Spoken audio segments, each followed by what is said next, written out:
One of the basic principles in the Buddha's teaching is the principle that discernment nurtured by concentration has great benefits, great rewards.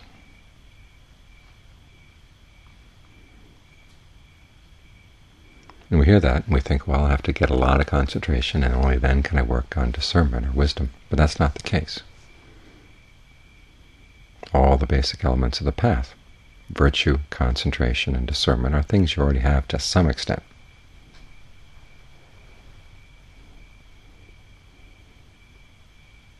So if your virtue is weak, you can develop some concentration. Not as good concentration as when your virtue is strong. Then you can develop some wisdom when your concentration is weak. Still not as good as it can be when the concentration is strong, but they're still there, and you still need to use it. You can't wait and you get really good concentration in order to develop insight, discernment. Because things are happening all the time. The mind is constantly creating suffering through its unskillful ideas, its unskillful notions. And you've got to stop it to whatever extent you can. You have to catch it in the act. It's like a dog using your front lawn as a bathroom. If you throw a rock at it after it's done its business, it's going to keep coming back. If you throw a rock at it and hit it right while it's doing its business, it won't do it again. And it's the same with the mind. If you catch it in the act of creating stress and suffering for itself, you can see that it's not necessary, it doesn't have to do that, it's going to stop. If you catch it only afterwards, it'll come back and go to the bathroom on you again. This is why you need concentration in order to catch the mind in the act. So to whatever extent you can, develop mindfulness and alertness and concentration. It's all to the good. And put it to use as much as you can in the course of your life.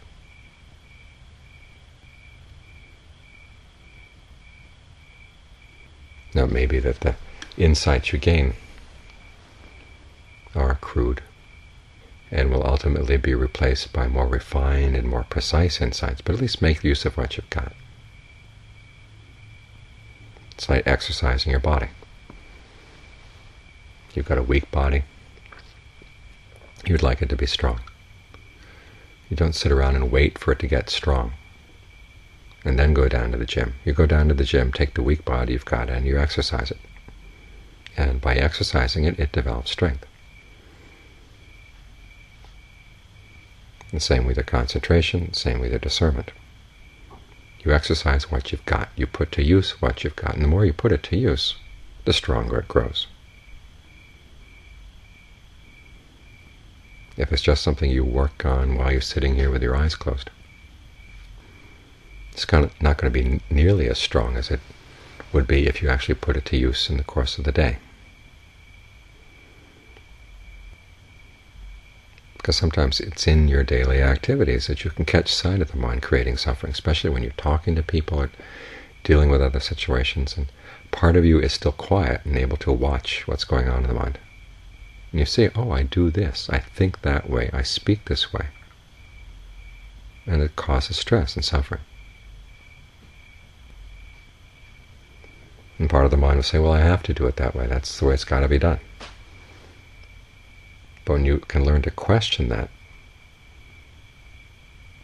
then you're going to see the results of developing discernment. You're going to see the rewards and the benefits of developing discernment.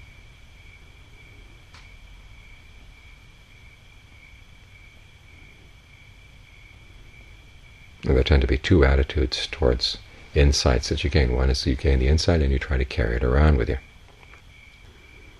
But you have to remind yourself, it's the state of concentration and that questioning of what you're doing. That's what produces the insights. And the insights are appropriate for that occasion. So instead of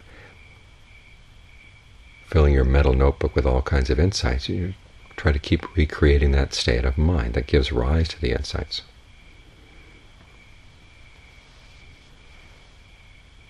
It's like the goose with the golden egg. Like most gold in fairy tales. If you try to keep the golden egg for long periods of time, it turns into coal or ashes or feathers. But what you do is you keep the goose healthy. The goose keeps giving you golden eggs, and you use them right then and there. Because if you wait for insights that are more general nature, it's like throwing a rock at the dog long after it's gone to the bathroom in your yard, and it's not going to connect its desire to go to the bathroom with the rock. And so it's going to come back and defecate on your yard all over again. So try to keep the mind still. It's like hiding out in the bushes. And then when the dog comes, you've got the rocks ready to throw at it.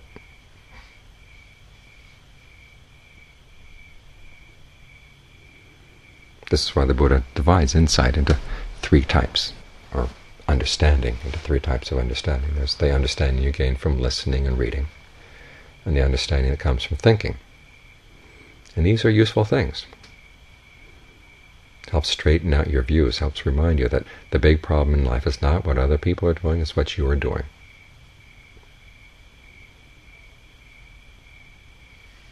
It's how you think, it's how you understand things. And particularly how you are alert to what you're actually doing.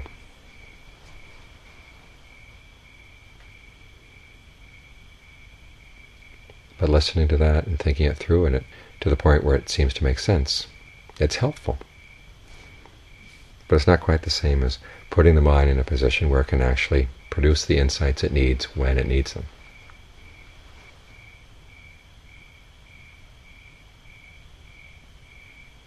And that's what you do by developing your mindfulness, your alertness, your powers of concentration.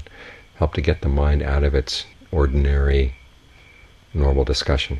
It's kind of its inner dialogue, or its inner dialogue is hardly the word. All the clamoring that's going on inside. Getting the mind with the breath, putting your awareness with at least a still spot someplace in the body. So it's not carried away by the drift of the discussion. And then you watch. From that still point. It may not be a very long still point, but hey, you work with what you've got. And every now and then you catch yourself acting on greed, acting on anger, acting on fear, acting on unskillful motivations. And you see that it's causing stress. That's when insight really does have an impact on the mind, really does make a change in the mind. It makes a change in your habits. You hit the dog right at the right spot, and it will never come back to defecate in that particular spot ever again. But there's not only one dog in your mind, there are lots of dogs, so you're going to have lots of rocks, and you're going to have to be very, very still. I don't know how far this analogy can go, but you get the basic idea.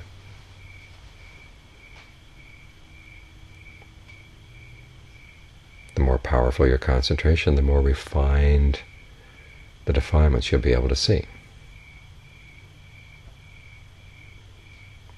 And you'll be able to see very clearly the connection between what you do and the stress that it causes.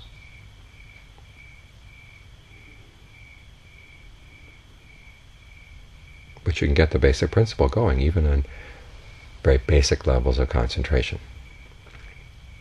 Once you see that connection between a still spot in the mind and your ability to catch the mind in the act, so that you actually do change your habits.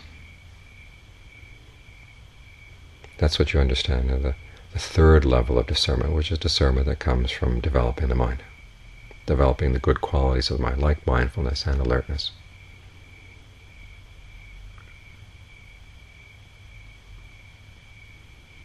And then it's simply a matter of strengthening the causes,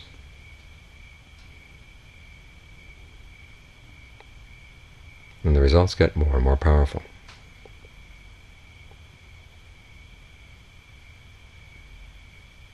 So this is how you take the meditation into your daily life. Don't understand meditation simply as sitting here with your eyes closed. It's a habit that you develop of recognizing at least a still spot someplace in your mind and learning how to stay there, to watch, to catch the mind in action as it's slipping out to cause itself trouble. And Bondun once said that the cause of stress and suffering is the mind going out to its objects. When at least part of your mind is still, you can see the other parts going out, and then you can see the mischief that they do. You can see the mess that they make.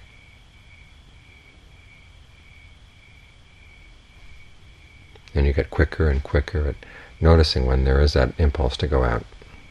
You see why it goes out, what it's looking for, what prompts it.